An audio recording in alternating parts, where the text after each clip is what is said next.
Welcome to Dark Adaptation, and thank you for joining me for Missing, Murdered, Mysterious. If you don't follow us on Instagram, then you likely missed the video that I posted where I discussed some updates related to our show. In the video, one of the updates that I mentioned was that Missing, Murdered, Mysterious is going to be a monthly segment going forward. It started as a weekly show, moved to being bi-weekly, and is now monthly. Sorry for the inconsistency, but sometimes it takes time to find your footing, especially when trying something new. With that being said, consider following us on Instagram so you don't miss future updates. Instagram is also where we post photos related to the cases and topics that we cover, including maps and key locations, so you can familiarize yourself with the area we're discussing. And it's a good place to get in touch if you have any case suggestions, comments, or questions about the topics that we've covered. Our username is Dark Adaptation Podcast. Now, on with the show. As many of you know by now, Missing, Murdered, Mysterious is a segment I created to succinctly highlight unsolved cases of missing people, murders, and mysterious deaths with a focus on BIPOC in North America. As a refresher, BIPOC stands for Black, Indigenous, and People of Color. This month's case focuses on a missing woman from New Mexico. Her name is Pepita Madalyn Redhair. And the family is still waiting for some answers. We've learned a Canadian woman is missing. Family says they have done all that was in their hands to find their loved one. I just want him to make it home to us. Pleading for help from the public to find their family member The car was empty, the motor still running. The driver's side door was open. Pepita Redhair was born on August 4th, 1992 in Gallup, New Mexico. She's been described as happy, fun, friendly, energetic, and outgoing. She had a big smile, she loved to laugh and make jokes, she loved helping people, cooking, drawing, and skateboarding, which she started doing at 10 years old. She was spontaneous and always had the best stories to share with those around her. While Pepita was born in Gallup, she grew up in Crown Point, New Mexico, which is roughly 56 kilometers or 35 miles east of Gallup. Crown Point is part of Navajo Nation and is a small community where everyone knows each other. Pepita graduated from Crown Point High School and enrolled at Navajo Technical College, where she completed 2 semesters. Because Crown Point is such a small community, there are limited career and job opportunities.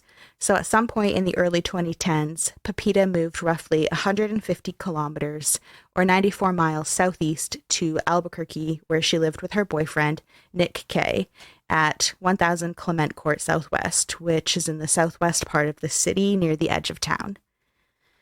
Maps are available on our Instagram so you can better visualize everything. In Albuquerque, Pepita began studying at the University of New Mexico with hopes of becoming a teacher or an engineer. When she wasn't attending classes or studying, she was working as a cashier at Hot Topic. By 2020, Pepita and Nick had been together for a few years, and in the beginning at least, they seemed happy together.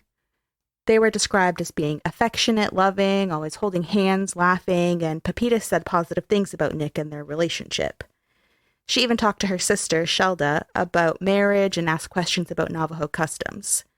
They didn't have any concrete plans, there wasn't a date or even a proposal that I'm aware of, but Pepita had certainly been thinking about the possibility of marrying Nick at one point. Pepita was close to her sister, Shelda, and often confided in her and went to her for advice. In fact, Pepita was incredibly close with her entire family back in Crown Point, especially her mother, Anita King. Pepita returned to Crown Point often to be with her mom. She loved her mom dearly, loved spending time with her, and she still had a bedroom at her mother's home so that she could come and go whenever she wanted. When Pepita wasn't visiting her mom, she was in constant communication with her. She called all the time, and every morning, Anita would receive either a text or a Facebook message from her daughter. On March 24th, 2020, after Pepita had been at her mother's for a visit, Anita drove her from Crown Point back to Albuquerque. Before dropping her off at the home she shared with Nick, Anita and Pepita stopped for lunch at a McDonald's. Anita had no idea this was the last time she would see her daughter. March 25th and 26th seemed normal. Anita and Pepita exchanged their usual text messages. But on March 27th, all of Anita's text, phone calls, and Facebook messages went unanswered by Pepita. Anita couldn't get a hold of her daughter. Worried, as this was completely out of character, Anita and Shelda immediately took action to make contact with Pepita. On March 28th, Shelda drove to Albuquerque to the house Pepita shared with Nick to see her sister. The gate to the driveway was closed, so she couldn't enter the property. Instead, she stood at the gate, yelling to send her sister out so she could speak with her. There were cars in the driveway. She saw the curtains moving like people were looking out the windows, but she was being ignored. No one came out to speak with Shelda. With no contact established, Anita tried reporting her daughter missing, but to no avail. She was told by police that, quote, Pepita is 27 years old. She is free to travel, unquote.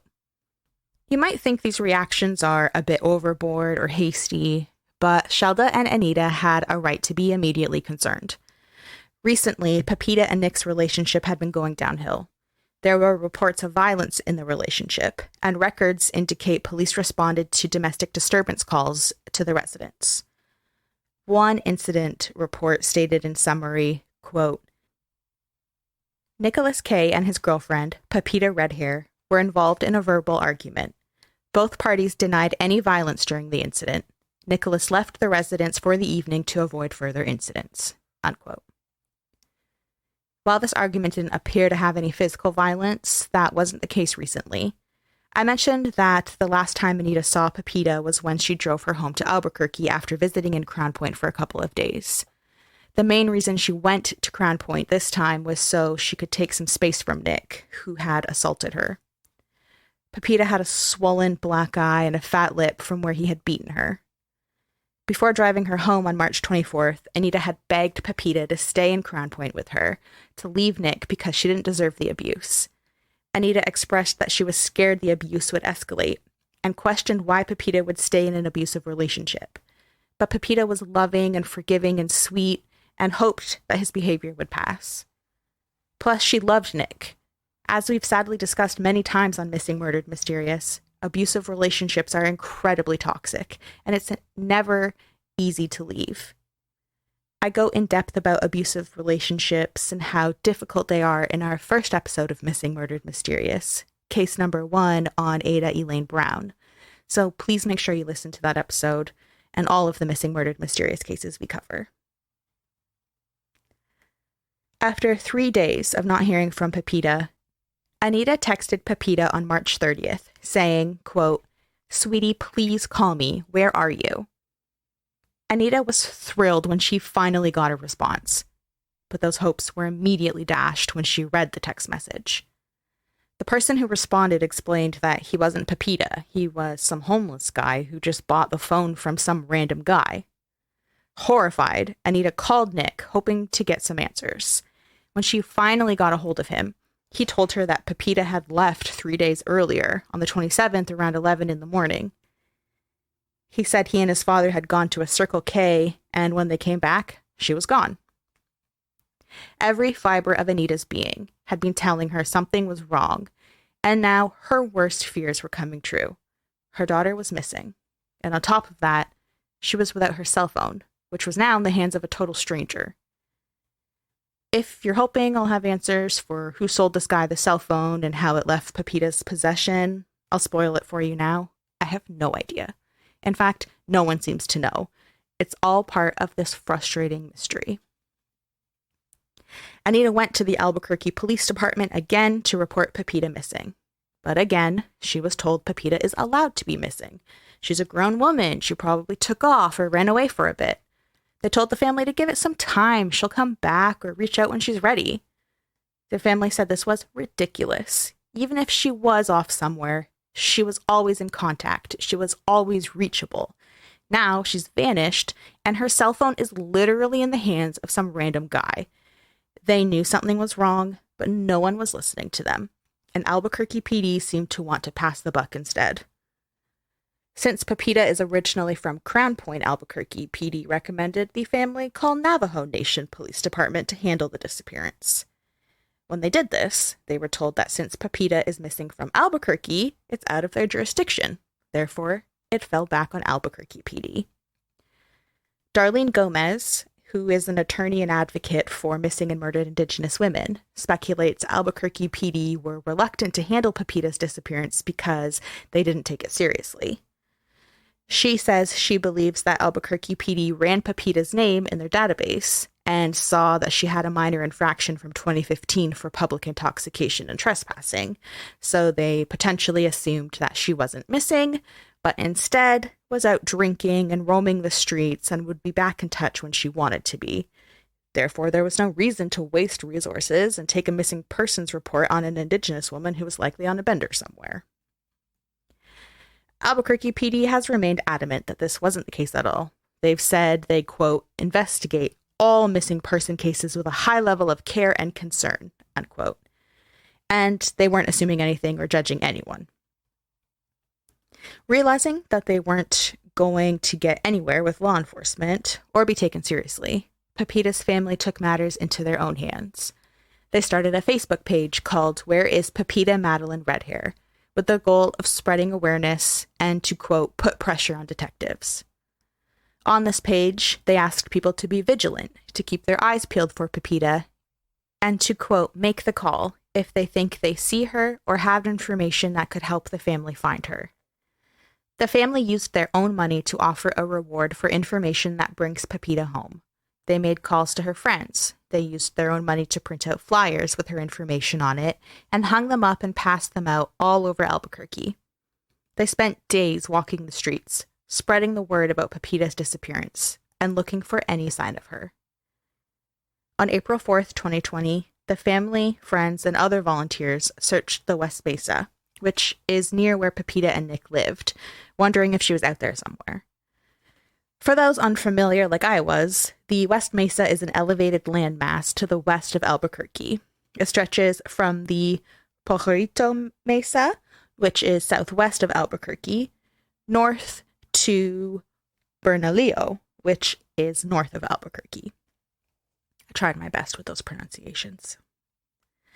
So everyone met up toward the south of the West Mesa, close to the house Nick and Pepita lived in. They split into smaller groups and headed north, looking for anything suspicious, any sign of Pepita.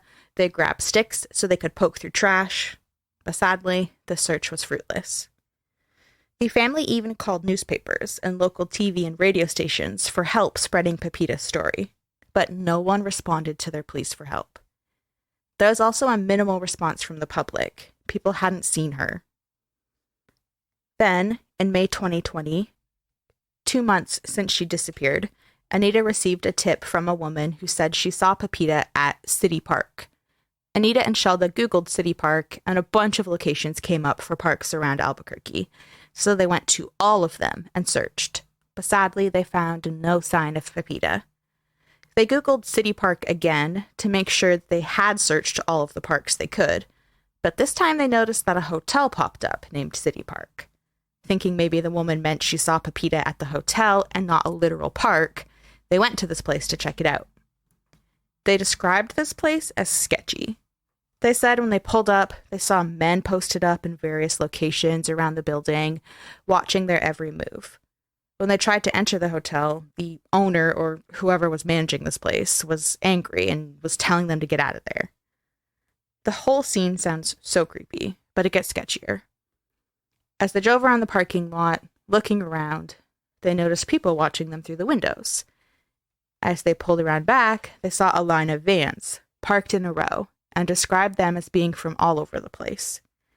I assume this means the license plates were from various states or maybe even Mexico. New Mexico sits on the Mexican border, which makes it the prime location for criminal networks and organizations to engage in drug, weapon, and human trafficking. Albuquerque is 370 kilometers or 230 miles from the Mexican border, so it isn't super close, but Albuquerque is a hub of major U.S. interstates that run through the city, making it quick and easy to get in and out. Cities with access to major highways and interstates is a common theme when discussing areas with a high rate of human trafficking. I've talked about this before on Missing, Murdered, Mysterious, particularly in case number 3, where I discussed the disappearances of Yashika Gupta and Rahel Hassan.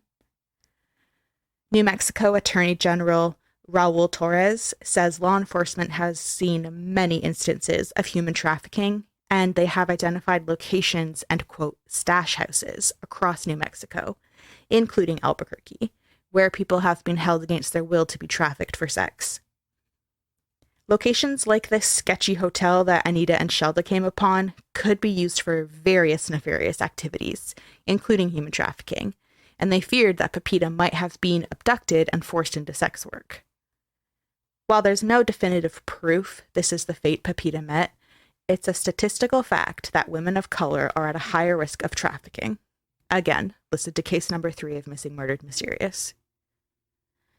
Shelda even took a set of Pepita's clothes to a Navajo medicine man on June 30th, 2020, to find out where she could be, and he said Pepita was still on Earth, but she was in a dark room being held against her will, much like many victims of human trafficking are held.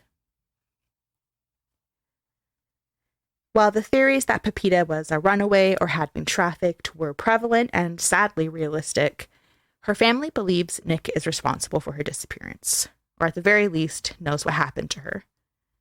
You've probably noticed how his presence and any significant mention of him has been lacking throughout this episode, and that's because it was lacking in real life. Nick never expressed true concern for Pepita. He didn't ask questions, he didn't assist in searches, he did not communicate with the family, like return their calls or texts, and Anita and Shelda say he was evasive and, quote, acted odd. An example of this odd behavior, in addition to the red flags I've already mentioned, is the fact that Nick didn't contact police about his missing live-in girlfriend until April 19th. So nearly a month after Pepita vanishes is when he filed a missing person report with the Albuquerque PD. In his report, he stated that they had been drinking on March 26th when they got into an argument. This led to Pepita leaving their house on foot, and this was the last time he saw her. He claims the next day, March 27th, he received a text from Pepita's phone saying she was with another guy, a dude named Laramie. Nick said he didn't think it was Pepita texting him because the verbiage used was different than normal. Nick said Pepita and him had arguments sometimes, and it was normal for her to leave for a while and then come back on her own terms, which is why he hadn't reported her missing sooner. After learning of Nick's version of events, the family took to the Facebook page they created for Pepita, asking about this Laramie guy. Laramie saw the post and got in touch to clarify a few things. He told the family that the last time he saw Pepita was not on March 26th or 27th, as Nick had said, but it was actually a few weeks prior, on March 10th. March 10th was his birthday, and Pepita had bought him a cupcake and a card because she's a sweetie who loves and appreciates her friends. Well, Nick, as seemingly insecure as he is, got jealous.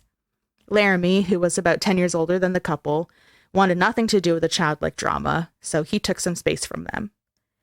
Laramie also contacted the Albuquerque PD to give these details and let them know that Nick was lying, and he had not seen Pepita since March 10th. I assume police have checked out this story and verified these details, since they say they thoroughly followed up on all of the leads and information. Plus, Laramie is not a person of interest or a suspect in Pepita's disappearance. In fact, it doesn't appear that there is any persons of interest or suspects, not even Nick.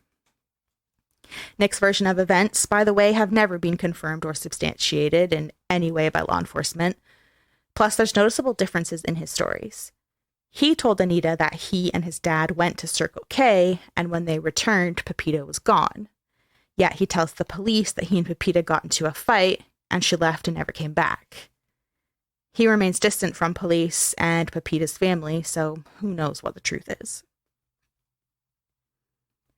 On August 4th, 2020, which would have been Pepita's 28th birthday, her family was in Albuquerque, posted up on the high-traffic intersection of Central Ave and San Pedro Drive to hand out flyers and spread the word about Pepita. A couple of people stopped to talk to them, and they said that they knew Nick and Pepita. One of these people even said that Nick was telling people that Pepita had died of an overdose. The family was astonished. They had never heard this before, And obviously they had questions. Mainly, where is she then? And why hasn't Nick come forward with this information? The answer is likely because, as we know, Nick shows no interest in finding Pepita and remains evasive. Also, this overdose story is the statement of one person, so we have to take it with a grain of salt. Since Pepita's disappearance, there has been no sign of her, and no one has heard from her.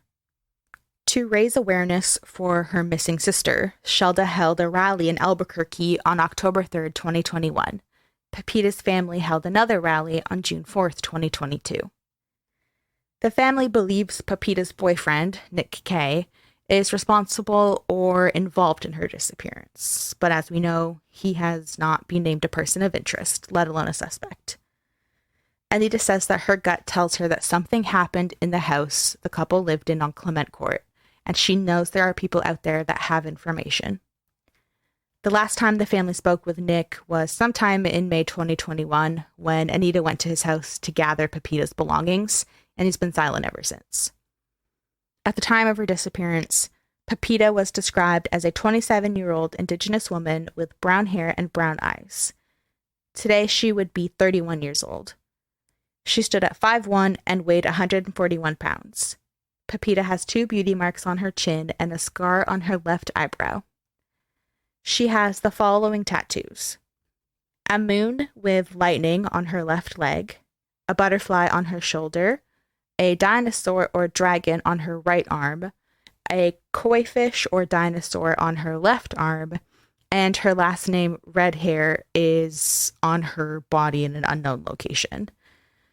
There are many discrepancies when it comes to the exact images and locations of her tattoos, so this is the information I've been able to put together. Albuquerque detectives say they followed up on every lead and exhausted all efforts to attempt to locate Pepita, but to no avail, so her case was sent over to the New Mexico Attorney General's office. The investigation into her disappearance remains open, but is labeled as cold by the AGO. So any and all tips are helpful and could lead investigators to the person or persons responsible for her disappearance. If you have any information about the disappearance of Pepita Madalyn Redhair, who has been missing from Albuquerque, New Mexico since March 27, 2020, please contact the Albuquerque Police Department at 505-242-2677, the New Mexico Department of Public Safety Missing Persons Hotline at 800-457-3463. You can leave an anonymous tip at 505-843-STOP, or you can email the Attorney General's office at mmiwr@nmag.gov. All of these phone numbers and the email address are available in the episode description. Pepita's family spends their time fighting, waiting, and praying, and they hold on to hope that new information will come forward that cracks this case open. They have no answers, no closure, and no peace. All they have is frustration and questions as to where their daughter, sister, auntie, and niece, Pepita Madalyn Redhair, could be. Thank you for listening to this episode of Missing, Murdered, Mysterious. Please share this episode so we can continue spreading Pepita Redhair's story, and hopefully one day we can help bring answers to her loved ones.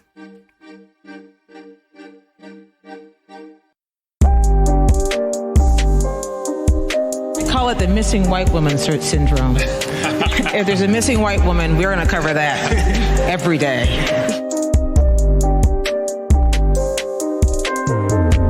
Black kids stay on the news cycle for about a day, maybe, and then they fall off the news cycle. An epidemic of missing and murdered Indigenous women and girls. Indigenous women face a murder rate 6 times the national average.